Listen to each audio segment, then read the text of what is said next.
Picture this. It's your wedding night. You're 15 years old. Your husband is 53, a man you've met exactly 3 times before today. He's the most powerful person in the known world. And you? You're a chess piece, a breeding vessel, a living symbol that everyone expects to smile, bow, and disappear. This is the story of Helena Marcella, not her real name, but one we'll use to tell a story that Rome tried to erase 2,000 years ago. A story about what happens when you give a teenager absolute power and then tell her she's not allowed to use it. By the time she's 25, she'll be dead. Her name will be chiseled off every monument. Her face will be smashed from every statue. The empire will pretend she never existed. But here's the thing about trying to erase someone from history. It never works. The harder you try to bury the truth, the louder it screams from the grave. So buckle up. Because what you're about to hear isn't just scandalous. It's a masterclass in how power corrupts, how empires rot from within, and how one woman turned an entire civilization's hypocrisy into her own personal weapon. Let's rewind to the year 41 CE. Rome is still cleaning up the mess from its last emperor. Gaius, better known as Caligula, had just been stabbed to death in a palace tunnel. 29 knife wounds. His wife murdered beside him. Their baby daughter's skull crushed against a wall. 4 years of insanity had just ended in blood. Rome needed stability. Fast. They found Marcus, a 50-year-old scholar with a limp and a stutter. The family embarrassment, who'd spent his whole life being underestimated. The Praetorian Guard declared him emperor not because he was qualified, but because he was alive and wearing the right bloodline. Marcus knew he was a placeholder. He needed legitimacy, an heir, proof that the gods hadn't abandoned Rome. Enter Helena Marcella, 15 years old, third cousin, bloodline going back to Rome's founding families. Educated, poised, and beautiful in that way that makes poets build entire careers. The wedding was perfect. White silk, golden crown. The Senate applauded. The people cheered. Rome exhaled. Nobody asked Helena what she wanted. Nobody thought to ask if a child bride thrust into unlimited power might have her own ideas about how to use it. Here's a question that should terrify you. What happens when you build a cage out of gold and silk, tell someone they're a goddess, give them absolute power, and then command them never to use it? Rome was about to find out. The first 2 years played out exactly as scripted. Helena gave Marcus a daughter, then a son. The empire had its heirs. She appeared at every state function, silk draped modestly over her shoulders, head covered, eyes lowered. Every gesture choreographed for virtue. In public, she was the perfect Roman wife, the living embodiment of female virtue, chastity, modesty, obedience, all the words men use when they want women to sit down and shut up. But let me tell you something about human nature. When you trap an intelligent person in a role they didn't choose, with power they're told not to use, something eventually breaks. And here's where the historical record gets interesting. And by interesting, I mean absolutely wild. Around year 3, strange rumors start circulating in Rome's red light district, the Subura, narrow streets that smell like wine and desperation, where senators go to forget who they are for a few hours. A senator returns from a business trip. It's late. He's alone in Rome for the night. On impulse, he visits a brothel, pays his coin. A woman enters the room. Their eyes meet. He recognizes the Empress. According to the ancient historians, Yeah, they were writing decades later with their own biases, but stay with me. This wasn't a one-time thing. Helena allegedly adopted a working name, Lissa, and became a regular at one particular establishment. Not for money, not from desperation, for the thrill of it.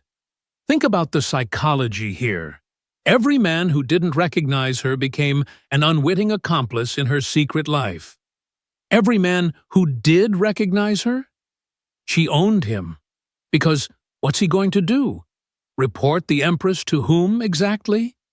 She wasn't just breaking the rules, she was weaponizing the system's own hypocrisy. Because here's the thing about Roman morality. It was always a performance. Senators kept mistresses. Generals visited brothels. Married men slept with slaves. Nobody blinked. But women, especially aristocratic women, especially the Empress, they were supposed to be above desire. Marble statues, symbols, not human beings with agency. Helena looked at that cage and walked straight out the door. But the brothel visits? That was just the laboratory. The real operation happened inside the palace walls. Picture Rome's elite at one of Helena's famous dinner parties. Silk couches, golden platters loaded with roasted dormice brushed in honey, wine flowing freely. Very civilized, very Roman, until she gives a signal. The servants leave. The doors lock. New guests arrive. Gladiators still smelling of sand and blood from the arena. Actors from the theater. Sometimes young men, sons of patrician families, summoned under the pretense of discussing their fathers' political careers. What happens next? The ancient sources describe with a mix of horror and fascination that tells you it left scars on everyone who witnessed it. Forced performances, humiliating contests, senators paired with their political enemies and told to entertain the Empress, aristocratic women, married, respectable, terrified, coerced into playing roles they'd been raised to despise, while their husbands watch from across the room. Frozen. Refusal? Not an option. A military tribune declines her invitation. 3 days later, he's floating in the Tiber River. A nobleman tries to leave early. His family loses their estate by week's end. The message spreads through Rome's elite like poison. The Empress does not accept no. And here's where it gets really dark. This wasn't about pleasure. This was about power. Every participant became a prisoner. Every witness became an accomplice. She's building something here, a network of complicity so vast that nobody can move against her without destroying themselves. Think about it. You're a senator. You're supposed to be the backbone of Rome's republic. You've spent your entire career building your reputation, your gravitas, your dignitas. That's the Roman concept of personal dignity that's more important than life itself. And now you've done things you'll never speak of, things that would destroy you if they came to light. So what do? You keep showing up. You vote how she wants. You pass the laws she suggests. You keep your mouth shut. Because shame lasts forever. And Helena understood that shame is better than loyalty. Loyalty can shift. Shame is permanent. Now this is where the historical record gets controversial. Because what I'm about to tell you might not be literally true, but it tells us something important about how Romans remembered her. The story goes that Helena staged a competition, not for money, for pride. A contest between herself and Rome's most famous courtesan, a woman named Scylla. The challenge? Who could outlast more partners in a single night? The numbers that ancient historians recorded are frankly absurd. I'm not going to repeat them here because they're almost certainly propaganda. But the fact that Romans believed it, the fact that they told this story for generations, that tells you something. See, Rome didn't have language for a woman wielding sexual power, not as submission, but as dominance. It broke their brains. So they turned her into a myth, a monster, a cautionary tale. But myths don't come from nowhere. They were always based on something real, something people witnessed and couldn't process. In this case, a woman who figured out that in a society that reduced women to their sexual purity, weaponizing that very system gave her untouchable power. She collected secrets the way other people collect coins. Every scandal was currency. Every humiliation was an investment. And for almost a decade, it worked. Now you might be wondering, where was Marcus during all this? The emperor? Her husband? He was working, building aqueducts, reforming the court system, planning the invasion of Britain, being, ironically, a pretty competent emperor. But did he know? Oh, of course he knew. Rome was gossiping. Senators were whispering. His own advisors were literally begging him to act. But here's the impossible position he was in. If he moves against her, he admits to the entire empire that he's been cuckolded, that he can't control his own household, that everyone who said he was too weak to be emperor was right. It means potential civil war. It means his heir's legitimacy comes into question. It means everything collapses. So he did what powerful men have done throughout history when faced with unbearable truth. He looked away. He worked harder. He pretended the rot wasn't spreading. Until 48 CE, 10 years after their wedding.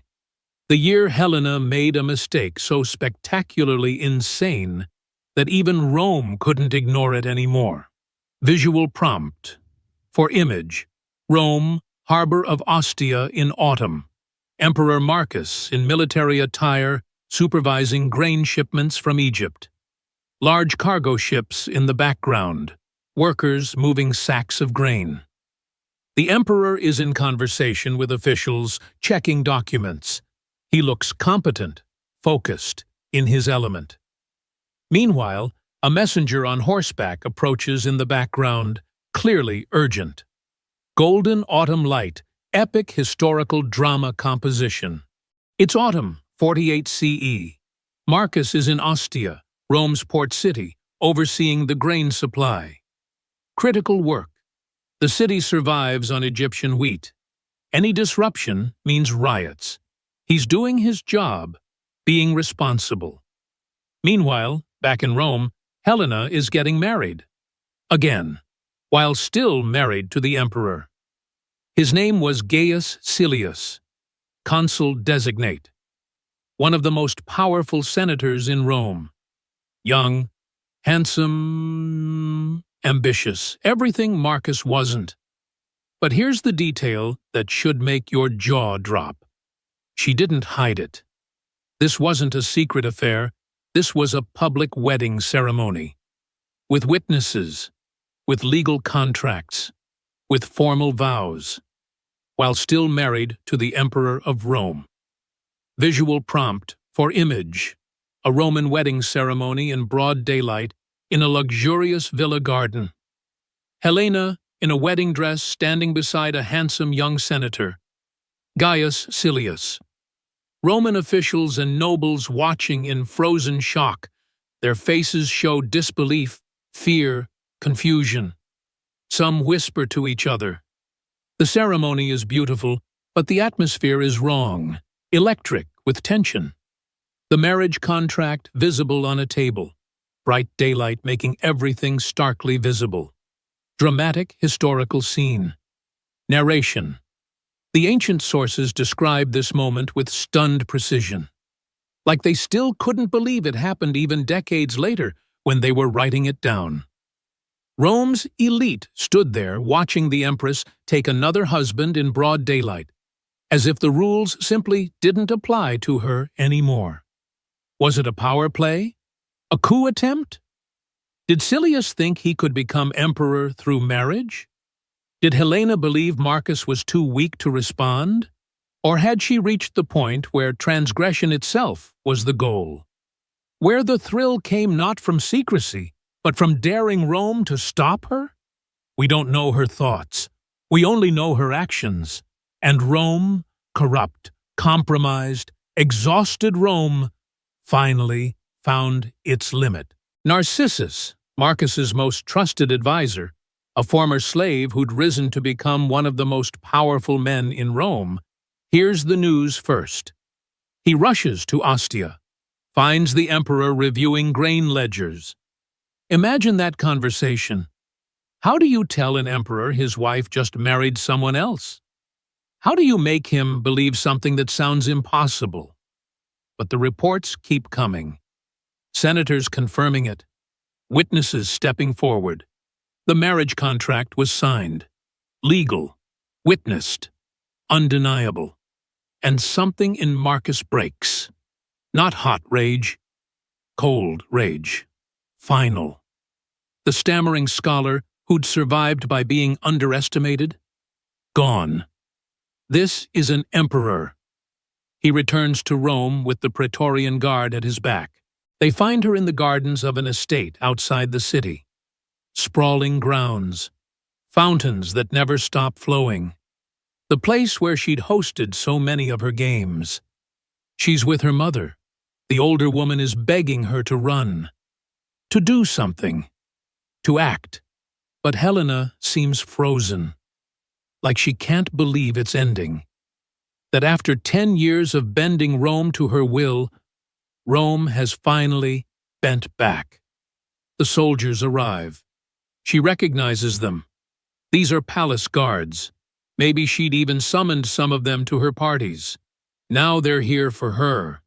She drops to her knees, begs, pleads, offers her children as hostages, a 9-year-old daughter and 7-year-old son. Anything, everything. The soldiers don't respond. Orders are orders. She reaches for a dagger. Her hand shakes. She presses it to her own throat. Can't do it. A tribune steps forward.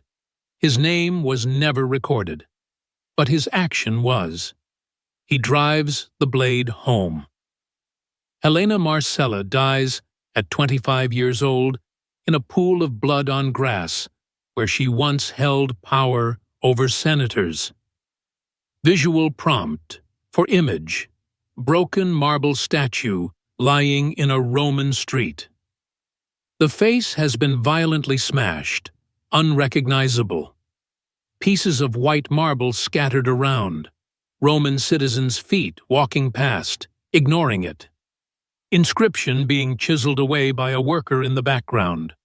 Harsh daylight. Documentary style.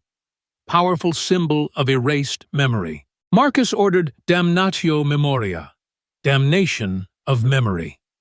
Her statues were dragged through the streets and shattered. Her name was chiseled from every inscription. Official records were rewritten as if she never existed. The message, she never happened. But 2,000 years later, we're still talking about her. You know why? Because the harder you try to erase something, the more it echoes. Marcus remarried within months. His niece Agrippina. She was smarter, more patient. She'd eventually poison Marcus and install her son Nero as emperor, starting another cycle of madness. Helena's children? Tragic fates. Her daughter was forced to marry Nero, her stepbrother. He later had her executed for adultery. She was 22. Her son was poisoned at 14, probably by Nero, to eliminate any rival claim.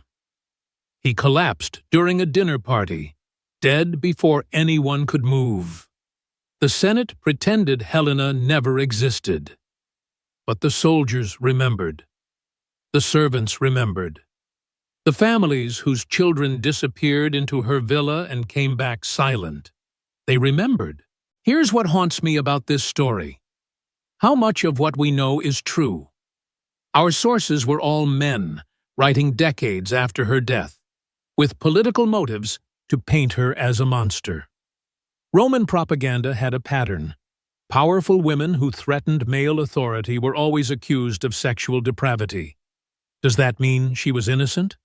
No. The second wedding happened. That's documented even by her defenders. The political corruption was real. People died who opposed her. But the brothel stories? The contests? The specific details? We'll never know where truth ends and propaganda begins. What we do know is this.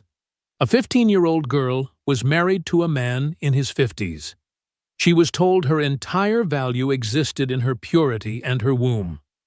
She was given immense power, but no education in how to wield it, no purpose beyond bearing heirs and looking virtuous. And when she found a way to feel powerful, through transgression, through control, through turning Rome's own sexual hypocrisy against itself, the empire that created her destroyed her, then spent 2,000 years calling her a monster. Stand in the ruins of Palatine Hill today. You can feel something in the air. Not ghosts, but the weight of stories that couldn't be silenced. Because here's the truth about Damnatio Memoriae. It doesn't work. You can smash statues, scratch out inscriptions, rewrite records, but you can't erase the lesson. Helena's name was meant to disappear. Instead, it became immortal. Not because Rome wanted her remembered, but because truth, however twisted, however buried, has a way of clawing back to the surface. Her story isn't just about scandal. It's about what happens when power becomes a game, when shame becomes currency, when the people meant to preserve virtue become the architects of its destruction. Every senator she humiliated stayed silent. Every general she blackmailed remained loyal. Every witness became an accomplice. Not through loyalty, through shame. She proved you don't need an army to control men. You just need to know what they're afraid people will discover. We like to think we're different now, that we've evolved past Rome's corruption. But look at any modern institution of power. How many secrets are keeping it together? How many people stay silent because exposure would destroy them? How much of what we call stability is just shared complicity? Helena's ghost doesn't haunt Palatine Hill. It haunts every palace where power and shame sleep in the same bed. The lesson isn't that she was uniquely evil. The lesson is that Rome created her, married her off at 15, gave her power without purpose, then destroyed her when she used it in ways that exposed their hypocrisy. Her name was erased, her story survived. And 2,000 years later, we're still trying to understand what it means when the people given power to preserve virtue become the architects of its destruction. If this story made you think about how fragile empires really are, how power corrupts in ways we'd rather not see, drop a like, hit subscribe, and let me know in the comments. Do you think she was a monster or a product of the system that created her? Because the moment we forget these lessons is the moment we're doomed to repeat them.